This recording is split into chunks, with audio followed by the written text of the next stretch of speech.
djeco, ja sam pripovjedač, a to znači da ću vam ispripovijedati jednu priču. Budući da većina priča započinje s jednog dana, tako ću ja započeti i ovu priču. Dakle, jednog dana, jedan se 5. razred probudio potpuno, oprostite, ali moram ovo reći đačkim rječnikom, glupak. Da, dobro ste čuli. Cijeli razred jednostavno ništa više nije znao.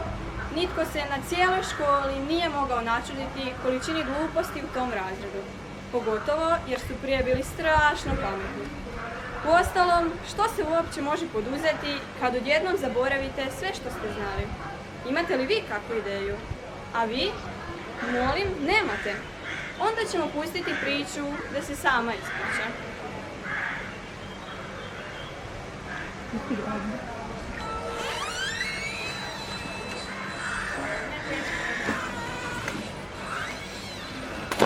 Ljudi moji, ja više ne mogu ovako. Jutro se nastavnica pitala što je futur, a ja sam rekla je to salame. Svi su mi se smijali. Znam, i ja sam ti se smijao, ali onda sam skoro zaplakao kada me nastavnik pitao tko su nomadi, a ja sam rekao da su to ljudi koji se sele sa svojim stablom.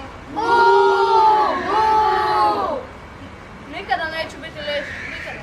A kako ću biti liječnik kada sam danas na biologiji rekao da je fotosinteza upala s nekim cijelom? Ali što nam se događa, na što više ništa ne znamo? Ne znam kako je vama društvo, ali meni se sve ovo baš sviđa, mislim, ne razmišljam uopće o tome. I to je sve baš super, mislim, sve to. Što sam ono htjela reći?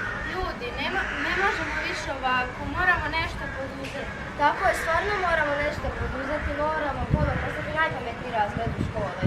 Upravo sam. Samo što točno trebamo poduzeti.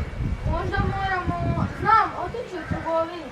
Joj, što si ti glupa, što ćemo raditi u trgovini? Tražiti znanje na policama? Pa da, možda možemo pokušati. Mislim, možda se znanje stvarno može kupiti. Uđeš u trgovinu i lijepo kažeš, molim vas kilu znanja. Joj, što ste vi svi neznalice. Ne znate da se znanje traži kod automehaničara. Tako je, moramo naći automehaničara, on će nam sigurno pomoći. Čekajte, znam ja. Što sam ono htjela reći? Ja znam što je najpametnije. Nećemo ići u trgovinu niti kao automehaničar. Nego što ćemo? Idemo sami pronaći svoje znanje. Ali, ne smije imati nikakav put. Krenut će vam put da ćemo vidjeti kamo ćemo. Sigurno sam da ćemo znanje naći negdje usput, na nekakvoj cesti. Ti pametan, da sam barem ja pametna kao ti. Tako je, ovo je najpametnije što sam do sad čula. Idemo na put! Idemo tražiti znanje! Juhu, idemo na put, idemo na put, idemo. Kamo ono idemo, piška se. Idemo u Pariz. Hej, društvo, stanite, idemo u piškaricu u Pariz. Dobar dan, oprosti što smetam, ali moramo vas nešto pitati. Samo me nemojte dugo gnjaviti, vidite da radim, što treba? Zanima nas, jeste li vidjeli znanje? Znanje? Naravno da jesam. Dajte. Što da? Pa gdje je znanje? Pa dajte, društvo, pustite se, sjedite, zabavit ćemo se malo, onda ću vam reći gdje ćete naći svoje znanje. Samo vi sjedite, zaboravite na to svoje znanje i pustite se. Sjedite. Eto. I uživaj, nemoj da nam sad kvari doživljaj, opusti se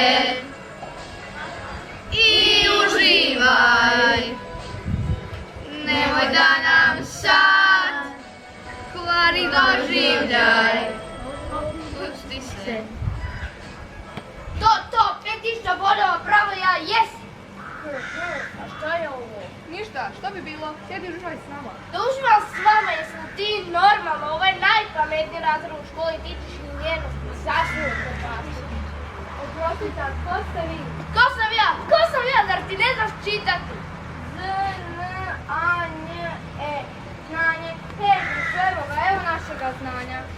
Nomadi su ljudi koji se sele sa jednoga mjesta na drugo. Da, to znači kretanja na nekom mjestu. Znam kako izgleda Vuk. Jupi, ponovo smo pametni! Znanje jako se nam dosta, ali nadam se da nam više nikada ne slušamo dići. Dobro, kada smo bili tako glupovi. Pa smo već kod toga, gdje si bilo do sada? Malo sam se znakao. Igralo. Hej društvo, dođite vidjeti ovu igricu. Baš je fora. tu naša priča završava. Mislim da vam ne moram govoriti kako je Petlja ponovno postao najpametniji razred u školi.